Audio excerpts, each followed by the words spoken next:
ወቅቱ በአውሮፓውያን አቆጣጠር 1960 የጸደይ ወቅት ነበር። ኤላይ ኮሄን በዚህ ወቅት በአካውንታንትነት ሙያ ተሰማርቶ የተረጋጋ ህይወት ከሚስቱ ጋር ይኖር ነበር። ከዕለታት በአንዱ ቀን ታዲያ የቤቱ በር በማያውቀው ሰው ተንኳኩቶ ያልጠበቁት ነገር ተከሰተ። በሩን ያንኳኳው ግለሰብ የእስራኤል መከላከያ ሚኒስትር የስለላ መኮንን መሆኑን ገልጾ ወደ አውሮፓ ሀገራትና ወደ አረብ ሀገራት የሚያስጉዞውን የስራ ዕድል ጥሪ ለኤላይ ኮሄን አቀረበለት። ኤላይ በመጀመሪያ የስራ ግብዣውን አልፈለገም። ምክንያቱ ደግሞ የመጀመሪያ ልጃቸውን ለመውለድ ተቃርባ ከነበረችው ሚስቱ ናዲያ መለየትን አልፈለገም። የስለላ መኮንኑ ደሞዙን እጥፍ አድርጎ ሀሳቡን ለማስለወጥ ቢጥርም ኤላይ በአቋሙ ጸንቶ የመኮንን ሀሳብ ሳይቀበል ቀረ። ሆኖም ከአንድ ወር በኋላ ኤላይ ከሚሰራበት መስሪያ ቤት በበጀት ምክንያት ስራውን ከሚያጡ ሰዎች መሃል እንደሆነ ተነገረው። በ10 ቀን ውስጥ ስራውን እንዲለቅ የሚያስገድድ ሁኔታ ገጠመው። በዚህም ወቅት የመከላከያው መኮንን በድጋሚ ሲያገኘው ኤላይ የስለላ ስራውን ለመስራት ተስማማ። ኤላይ ባለብሩህ የማስታወስ ችሎታ ያለው ሰው በመሆኑ አንዴ ብቻ በመመልከት አንድ መኪና ሞዴሉን፣ ሰሪውንና የተሰራበትን ዓመተ ምህረት መናገር ይችል ነበር። ማንም ሳይነቃበት ከኋላው ማን እየተከተለው እንዳለ መቆጣጠርና ማወቅ የሚችልበት ድንቅ ችሎታም ነበረው። ከስለላ መሰረታዊ ስልጠናዎች አንዱ ማንነትን ለማንም አለማሳወቅ ሲሆን ማንም አውቃለሁ ቢለው አይ ከሌላ ሰው ጋር ተመሳሳይባችሁ ነው በማለት መካድ እንጂ በፍጹም ማንነቱን ለማንም በቀላሉ መግለጽ እንደሌለበት ከአሰልጣኙ ጥብቅ ትዕዛዝ ተቀብሏል። በእስራኤል የስለላ ድርጅት ሞሳድ የሚሰጠውን ተልዕኮ መወጣት እንደሚችል ለማየት ራቁቱን በበረዶ ውሃ ውስጥ መቆየት መቻል ነበረበት። ይህንን የበረዶ ውስጥ ልምምድ የእኛ ሰው በደማስቆ የተባለው መጽሐፍ ደራሲ ሲገልጽ አይኖቹ ፈርጦ ለመውጣት ትግል የሚያደርጉ የጥርሱ መንገጫገጭ እህል እንደሚፈጭ ወፍጮ እና ሰውነቱ ሰማያዊ እስከመሆን ደርሶ ነበር ብሎ በመጽሐፉ አስፍሯል። አስጨራሹን ከባድ ስልጠና ከጨረሰ በኋላ ኤላይ የመጀመሪያ ተልዕኮን ለመፈጸም ዝግጁ ሆነ። ይህ ሁሉ ሲሆን ሚስቱ ናዲያ ባሏ በመከላከያ ሚኒስቴር ስራ እየሰራ መሆኑንና ስራውን በተደጋጋሚ ከሀገር ሊያስወጣ የሚችል መሆኑን ብቻ ነበር የምታውቀው። ባሏ ስሙ ተቀይሮ ካሚል አሚን ጣቢት መሆኑን እንኳን አታውቅም ነበር። ለኤላይ የተሰጠው አዲሱ ማንነት ካሚል አሚን ጣቢት የቤሩት ተወላጅ ሶሪያዊ ሲሆን እድገቱን ግብጽ አድርጎ ሀብታም ነጋዴ መሆን የቻለ ሙስሊም ነበር። ለዚህም ተልዕኮ የኤላይ ቤተሰቦች ከሶሪያ የመጡ አይሁድ መሆናቸው እና አሌክሳንድሪያ ግብጽ መወለዱ በጣም ረድቶታል። ኤላይ ከሁለተኛው የዓለም ጦርነት በኋላ በእስራኤል ስልጠና ወስዶ ጽዮናዊነትን በማቀንቀን ከሌሎች ጋር በመሆን የራሱን የትግል አሻራ ግብጽ እያለ እንኳን ያኖረ ሰው ነበር። ነገር ግን በ1956 ግብጽ የሱዌዝ ካናልን በመቆጣጠሯ ምክንያት እስራኤል፣ እንግሊዝና ፈረንሳይ ግብጽን ስለወረሯት ኤላይና ሌሎች ብዙ እስራኤላውያን ከግብጽ ወደ እስራኤል መሄድ ግድ ሆኖባቸው ነበር። የኤላይ የመጀመሪያ ተልዕኮ በ1961 የእስራኤል ሰላይ ሆኖ አርጀንቲና መሄድ ነበር። አርጀንቲናም በዚህ ወቅት ለብዙ ከሀገር ውጭ ለሚኖሩ ሶሪያውያን እንደ ቤታቸው ነበረች። አርጀንቲና ከደረሰ በኋላ ኤላይ በቦይነስ አይርስ ወዲያውኑ የግል አሰልጣኝ ቀጥሮ ስፓኒሽ ቋንቋ መማር ጀመረ። ይህም አርጀንቲና በንግድ ስራ የቆየ ሰው እንደሆነ ያስመስላል ተብሎ በማሰብ ነበር። ከዚህ በመቀጠል የአረብ ማህበረሰብ ክለብ ቋሚ አባል ሆነ። በዚህም ተሳትፎ ምክንያት የአረብ ሙስሊም ሊቃንን መግባባት ቻለ። እነዚህን ሊቃንን እንዴት ማስደሰት መቻል እንዳለበትም አወቀ። ሰዎች ጠቃሚ ሆኖ እንዲሰማቸው ማድረግ ከቻለ እንዴት አድርጎ ለራሱ አድቫንቴጅ መጠቀም እንደሚችል አስልቶ ይንቀሳቀስ ነበር። ኤላይ በአንድ ወቅት የአንድ ትልቅ የንግድ ካምፓኒ ማኔጀር ስለ ከብቶች ረዥም እና አሰልቺ ንግግር ሲያደርግ በጽሞና በመከታተል እያለ ማኔጀሩ ስጋ ለእስራኤል ኤክስፖርት እንደሚያደርግ ሲሰማ ኤላይ በመበሳጨት እያልከኝ ያለኸው ኤክስፖርት የምታደርገው ለአባት ሀገር ሶሪያ አይደለም ለጽዮናውያን ነው በማለት በመጠየቁ ማኔጀሩ በመገረም ኤላይ የአረቡ ዓለም ተቆርቋሪ ናሽናሊስት እንደሆነ አድርጎ ቆጥሮት ነበር። የአረብ ናሽናሊስት ሀሳቦችና ስሜቶች በድፍረት ማራመድ መቻሉ በማንም ሰው የጥርጣሬ አይን ውስጥ እንዳይገባ አድርጎታል። ኤላይ በዚህ የንግድ ካምፓኒ ማኔጀር አማካኝነት በሶሪያ ኤምባሲ የልደት በዓል ፕሮግራም ተጋበዘ። በፕሮግራሙም የኤምባሲውን ወታደራዊ አታሺ ጀነራል አሚን ኤልሃፊዝን የመተዋወቅ አጋጣሚ ያገኘ። ጀነራል ኤልሃፊዝ በሶሪያ የሚገኝ በአዝ ፓርቲ መሪዎች መሃል አንደኛው ነበር። ይህም ፓርቲ የግብፁን ፕሬዝዳንት ጋማል አብደል ናሲርን ለመጣል የሚሰራ ፓርቲ ነው። ምንም እንኳን ናስር የአረብ ህብረት ደጋፊ ቢሆንም የባአስ ፓርቲ ግን ሰውየው ሶሪያን ወደ ጎን ትቶ የግብፅን ፍላጎት ብቻ ያራምዳል ብሎ ይተቹት ነበር። በተጨማሪም ናስር ለምዕራቡ ዓለም ስስ ብልት አለው ብሎ ያስቡ ነበር። ይህ ላይ የጀኔራሉን ውስጣዊ ምኞት በመረዳት አንተ እኮ የሶሪያን የበታችነት ማስቆም የምትችል መሪ እንደሆንክ ብዙ ሰዎች ያወራሉ በማለት ያሞጋግሰው ነበር። የጀኔራሉም ፊት በአንዴ በደስታ መለወጥ ጀመረ። በጣም ደስ ስላለው ኤላይን ወደ ቢሮ ጋበዘው። ከዚህ በኋላ ጀኔራሉ ዝርዝር ጉዳዮችን እንኳን ሳያስቀሩ እንዴት የሱ ፓርቲ ወደ ስልጣን መሄድ እንዳለበት የሚያሳይ እቅዶችን ሁሉ መናገር ጀመረ። የባአስ ፓርቲ ጸረ እስራኤላዊና የአረብ ናሽናሊዝም አቀንቃኝ ስለሆነ እስራኤልን በጥንቃቄ የምትከተለው ፓርቲ ነበር። ኤላይ በእያንዳንዱ ቀን የሚሰማቸውን መረጃዎች ከነዝርዝር ጉዳዮች ወደ ቁጥር ኮዶች በመቀየር ወደ ቴል አቪቭ ይልክ ነበር። ለዚህም ዓላማ በማይታይ ቀለም የተጻፈ ሚስጥራዊ ኮድ መጻፍ ይጠቀም ነበር። እያንዳንዱን ሚስጥራዊ የኮድ መልእክት በቴፕ ተቀድቶ በድብቅ የሬዲዮ ትራንሲስተር ማሰራጫ ደህንነቱ ወደ ተጠበቀ ሞገድ ይልክ ነበር። ሚስጥራዊነቱን ለመጠበቅ እያንዳንዱን የኮድ መጻፍ ከተጠቀመ በኋላ በኬሚካል ያቃጥል ነበር። እንደ አውሮፓውያን አቆጣጠር በ1962 ኤላይ በድጋሚ በሶሪያ ደማስቆ ተመደበ። ይህንን ተልዕኮ ለመፈጸም ደግሞ ራሱን በትውልድ ሀገሩ ኢንቨስት ለማድረግ ፍላጎት ያለው የከበረ ነጋዴ መስሎ ራሱን አቀረበ። ቀጥሎም እጅግ በጣም ቅንጡ ቪላ ከሶሪያ ሰራዊት ዋና ቢሮ ብዙም ሳይርቅ ተከራየ። ራሱ በሚያዘጋጃቸውና በሚጋበዝባቸው ፓርቲዎች ምክንያት የሶሪያን ከፍተኛ ባለስልጣናት መቅረብ ቻለ። የሶሪያ መንግስት ኦፊሻል አፍ የነበረውን የራዲዮ ዳማስከስ ዳይሬክተር የነበረውን ጆርጅ ሳሊም ሰይፍን ጓደኛው አደረገ። በጆርጅ አማካኝነትም ኮሎኔል ሳሊም ካቱሚን ተዋወቀ።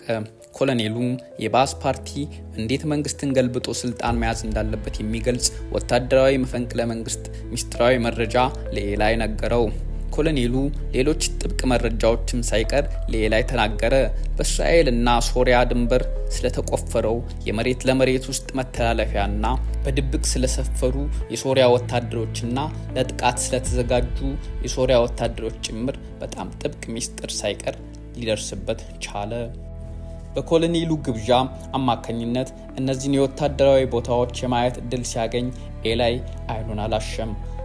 በሊeutenant ማአዚ ዘሄድ አስጎብኝነት ሶሪያውያኑ በከፍታ ሆኖ ስትራቴጂካዊ ቦታ በመያዝ በዘቅታ የሚገኙ እስራኤላውያንን እንዴት ማጥቃት እንደሚችሉ ተረዳ።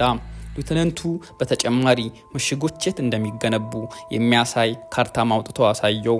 ሆኖም ኤላይ የካርታውን ፎቶ ማንሳት አልቻለም ነበር። ነገር ግን በጣም ስል የነበረ አእምሮ እና የማስታወስ አቅሙ እያንዳንዱን ነገር በአእምሮ ቀርጾ እንዲያስቀር አድርጎታል። በቀጣይ ዕለት በማለዳ ያያቸውንና የሰማቸውን ነገሮች ወደ ቴል አቪቭ እስራኤል አስተላለፈ። ነገር ግን በጣም ጎበዝ ሰላዮችም ቢሆኑ ስራቸው ያለ ፈተና አይከናወንም። ከዕለታት በአንዱ መረጃ በማስተላለፍ ላይ ያለ ሊeutenanቱ ወደ ኤላይ ቤት ይመጣል።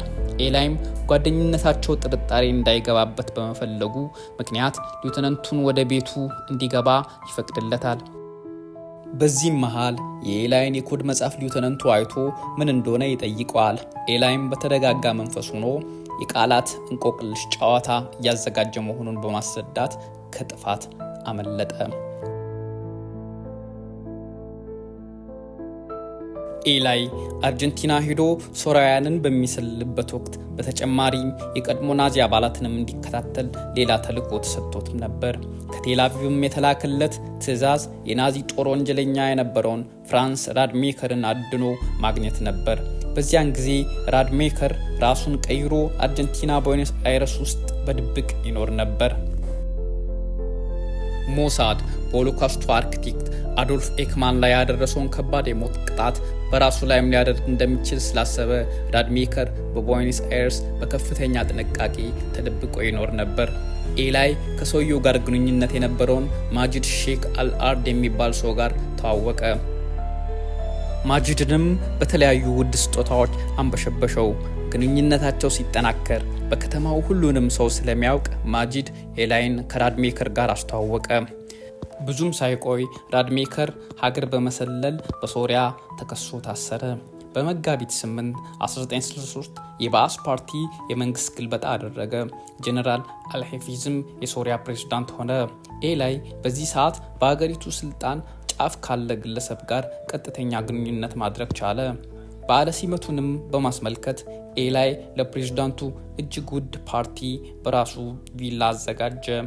በዚህም ፓርቲ ኤላይ የዮርዳኖስን ወንዝ አቅጣጫ በመቀየስ እስራኤል የውሃ አቅርቦት እንዳታገኝ የታቀደ ፕሮጀክት ተሳታፊ የሆነ ኢንጂነር ተዋወቀ።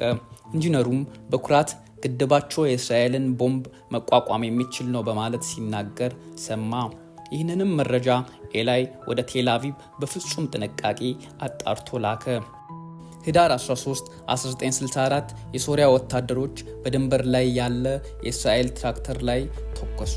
በአጸፋውም የእስራኤል አየር ኃይል በሶሪያ የተከማቹ የዮርዳኖስ ወንዝ መቀየሻ መሳሪያዎች ላይ ተኩስ ከፈተ።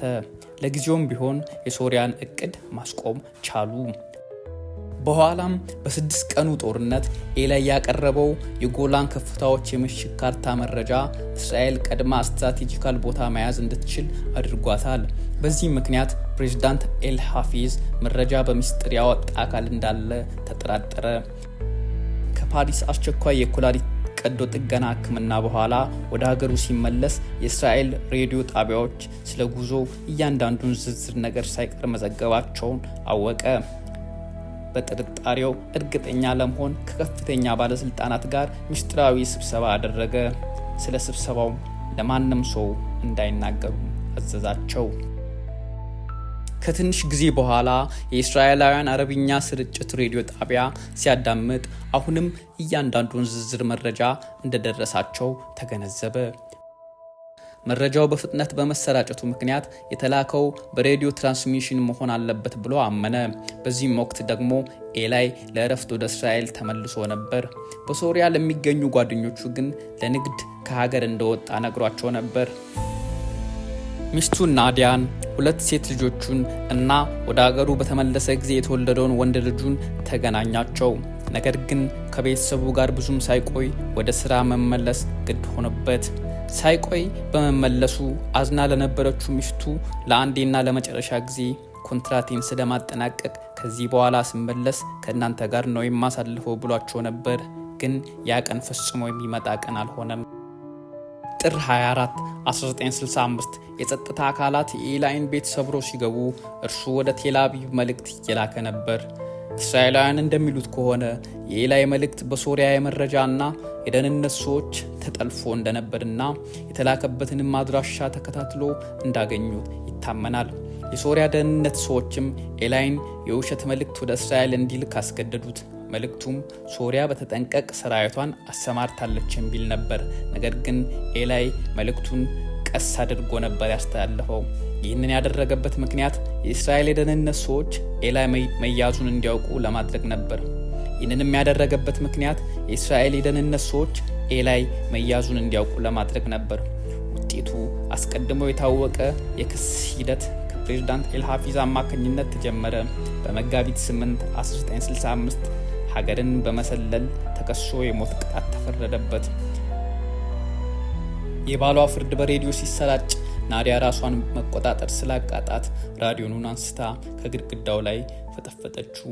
ቀጥላም የቤታቸውን መስተዋት ተራ በተራ በኃይለኛ ጩኸት አጅባ ሰባበረች። የኤላይ ወንድም አጠገቧ ስለነበር እንደምንም ይዟት ሊያጽናናት ሞከረ። የእስራኤል መንግስት ኤላይን በ10 የሶሪያ ሰላዮች ለመለወጥና በሚሊዮኖች የሚቆጠር የእርዳታ ዕቃ ለማቅረብ ሶሪያን ሊያስማማ ቢሞክርም ሶሪያ ሳትቀበለው ቀረች። የኤላይ ጉዳይ በምዕራብ ዓለም ተሰምቶ ብዙዎች ማዘናቸውና ከእስራኤል ጎን መሆናቸውን አሳወቁ። የካናዳው ጠቅላይ ሚኒስትር ጆን ዴፊንቤከር የሶሪያ አቻውን አጥብቆ ተማጸነው። ጳጳሱም የግል ደብዳቤ ለፕሬዝዳንት ኤልሃፊዝ ላኩ። ይህ ሁሉ ቢሆንም ፕሬዝዳንቱ ሀሳቡን በጭራሽ መቀየር አልፈለገም። የቅርብ ወዳጅ ነው ብሎ ባሰበው ሰው መከዳቱ ክፉኛ ጎዳው። ኤልሃፊዝ በግል ኤላይን በመረመረው ጊዜ ኤላይ ሙስሊም አለመሆኑን ሲያውቅ ደግሞ በጣም ደነገጠ። ሙስሊም መሆኑን ለማወቅ የቁርአን መክፈቻ ላይ የሚገኝ ጥቅስ ለመናገር ሲቸገር በመገኘቱ ነበር የተነቃበት። በህዝብ ፊት ከመገደሉ በፊት ለሚስቱና ለልጆቹ ደብዳቤ እንዲጽፍ ተፈቀደለት። ለውድ ናዲያና ለምወዳችሁ ቤተሰቦቼ ይህ የመጨረሻ መልእክቴ ነው። የምወድሽ ናዲያ፣ ራስሽንና ልጆቻችንን ጠብቂ፣ ተንከባከቢያቸው፣ ትልቅ ትምህርትም እንዲያገኙ አድርጊያቸው። ለልጆቻችን አባት የሚሆን ሰው ለማግባት ነፃ ሰው ነሽ። ያለፈውን እያሰብሽ እንድታዝኝ አልፈልግም። የወደፊቱን እያየሽ በመበርታት ኖሪ። ባለሽበት ሆነሽ ለመጨረሻ ጊዜ በሀሳቢ ስሜሻለሁ። ለቤተሰቤ ማድርሽልኝ፣ እናቴን ደግሞ በጣም ሳሚያት የሚል ነበር ደብዳቤው። ኤላይ ከአይሁድ ራባይ ጋር የመጨረሻ ጸሎት እንዲያደርግ ተፈቀደለት። በደማስቆ የአርበኞች አደባባይ የሞት ቅጣቱን ሲቀበል በዓለም ሁሉ እንዲታይ በቀጥታ ስርጭት ተላልፎ ነበር።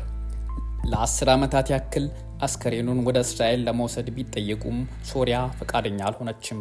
በእስራኤል ከፍተኛ ሰላይ የነበረው የኤላይ አስከሬን እስካሁን ያለበት አይታወቅም። ቸርን ሰንብት።